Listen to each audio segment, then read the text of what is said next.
ba sum cột chìm riệp xua bụng mai bong phổ tầng mặt này ngày này đá cá thua cả sạc cam bọc nhóm cư màu tiền hai ba thì ngày này đá thêm trồng hàng bụng mai bong ôn rục bíp nông cam mơ sâu và phê sâu độc tối hay năng sâu bỏ dường hay pi ní sâu được nhóm can từng pi ní cứ chiប្រភេទស្រូវរបស់យើងមួយស្រូវក្រហមមួយហើយនឹងស្រូវដុះកតុយមួយតាមពុកម៉ែបងប្អូនដឹងទេថាមួយណាគឺជាស្រូវដុះកតុយហើយមួយណាគឺជាប្រភេទដែលស្រូវរបស់យើងពីទាំងអស់គ្នាអាចមើលបានបាទទាំងពីរនេះខ្ញុំបានសូមជម្រាបពុកម៉ែបងប្អូនដែលថានេះគឺជាស្រូវរបស់យើងពុកម៉ែបងប្អូនអាចមើលបានគឺវាមានរូបរាងបែបនេះគឺខៀវបែបនេះហើយនេះគឺជាប្រភេទស្រូវដុះកតុយពេលណាដែលវាមានអាយុចាប់ពី2ខែគឺវាមានរូបរាងពោសបែបនេះហើយស្រូវនេះដែរគឺជាស្រូវដែលបំផ្លាញនៅស្រូវរបស់យើងខ្លាំងមែនទែនបាទវាគឺជាប្រភេទស្រូវដូចគ្នាប៉ុន្តែស្រូវនេះគឺស្រូវដុះដោយធម្មជាតិស្រូវដែលយើងមិនបានព្រុសវាទេប៉ុន្តែវាមានគ្រាប់ដែលកប់នៅក្នុងស្រែរបស់យើងយើងធ្វើឲ្យវាដុះធម្មជាតិហើយស្រូវនេះគឺខ្ពស់ជាងស្រូវរបស់យើងដូចជាអ្នកទាំងអស់គ្នាបានឃើញអញ្ចឹងវាខ្ពស់នេះគឺជាស្រូវដុះកតុយហើយមិនមែនជាស្រូវរបស់យើងទេហើយរបស់ស្រូវរបស់យើងគឺអាយុវាប្រហែលគ្នាគឺវាមានកម្ពស់ខុសគ្នាបែបនេះបាទខុសគ្នាបែបនេះអញ្ចឹងពេលណាដែលស្រូវនឹងច្រើនធ្វើឲ្យស្រូវរបស់យើងគឺលូតលាស់អត់កើតអត់រួចនឹងវាទេគឺវាត្រោបពីលើតែម្ដងអញ្ចឹងស្រូវរបស់យើងគឺអាលួយចោលក៏ដូចជាវាមាននៅក្នុងចំណោមស្រូវដុះកតុយនឹងដែរប៉ុន្តែមានមួយអញ្ចឹងតម្រាំតែស្រូវនឹងទុំគឺស្រូវរបស់យើងគឺអាលួយចោលតែម្ដងបាទស្រូវដុះកតុយគឺស្រូវបែបនេះហើយស្រូវរបស់យើងគឺស្រូវបែបនេះអ្នកទាំងអស់គ្នាស្រួលមើលទេអានេះវាពិបាកមើលពេលដែលវាតូចពេលដូចដែលវានៅតូចគឺពិបាកមើលខ្លាំងមែនទេដោយសារតែវាមានរូបរាងក៏ដូចជាពណ៌ចលៀសគ្នាខណៈតែស្រុកបើសិនជា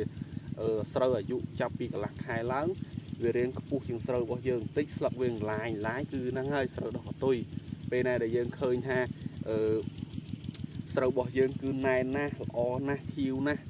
ខ្ពស់ណាស់ប៉ុន្តែអាយុចាប់ពី1ខែកន្លះទៅ2ខែគឺយើងនឹងមើលឃើញវាកាន់តែច្បាស់ហើយស្រូវរបស់យើងគឺទាបជាងវាហើយវាខ្ពស់ជាងយើងអញ្ចឹងវានឹងត្រោបស្រូវរបស់យើងហើយពេលដែលប្រភេទស្រូវដុះកតុយហ្នឹងពេលដែលវាចេញគឺវាមានរូបរាងបែបនេះគូក្របចលៀសក្នុងស្រូវរបស់យើងដែរប៉ុន្តែពេលដែលវាជិតទុំក្របរបស់វានឹងគឺមានកតុយបែបនេះឥឡូវនេះគាត់ណាពេលនេះវាមានកតុយបែបនេះហើយកតុយបែបនេះហើយស្រូវនេះពេលដែលវាអង្គុលគឺវានឹងជ្រុះឯងតែម្ដងឲ្យតែទុំក្របណាគឺវាជ្រុះក្របហ្នឹងហើយវាមិនអាចពេលដែលយើងច្រូតទៅវាចូលបាវមួយយើងទេអ្នកទាំងអស់គ្នាហើយវីដេអូបន្ទាប់ខ្ញុំនឹងធ្វើប្រៀបធៀប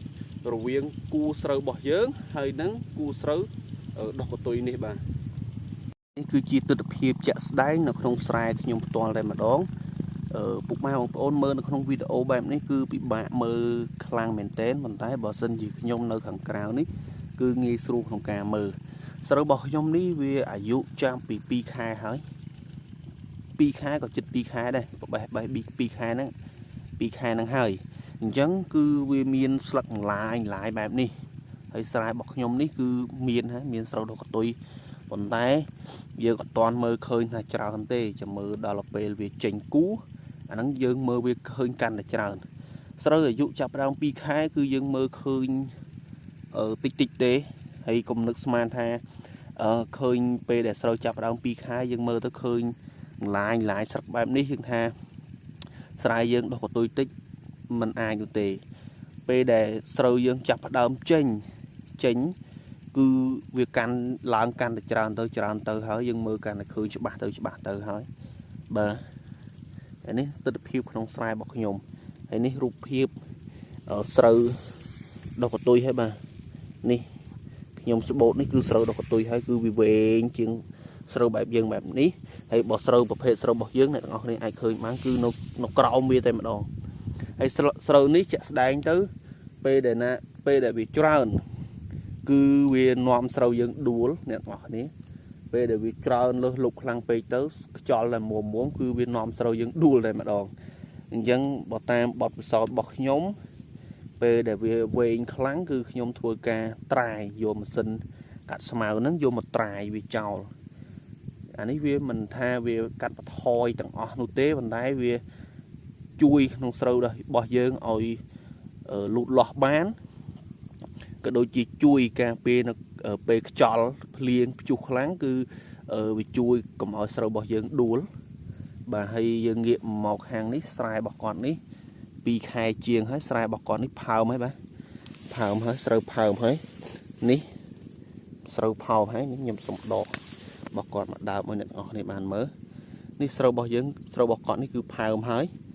ប៉ុន្តែស្រូវដុះកតុយនេះវាកំពុងតែចេញហើយបាទចេញដាក់លំអងហើយអញ្ចឹងស្រូវស្រែគាត់នេះគឺស្រូវដុះកតុយរៀងច្រើនហើយច្រើនជាងឆ្នាំទៅតិចតួចទេឥឡូវរៀងច្រើនហើយនេះគឺជាផលលំបាករបស់អ្នកធ្វើស្រែបាទ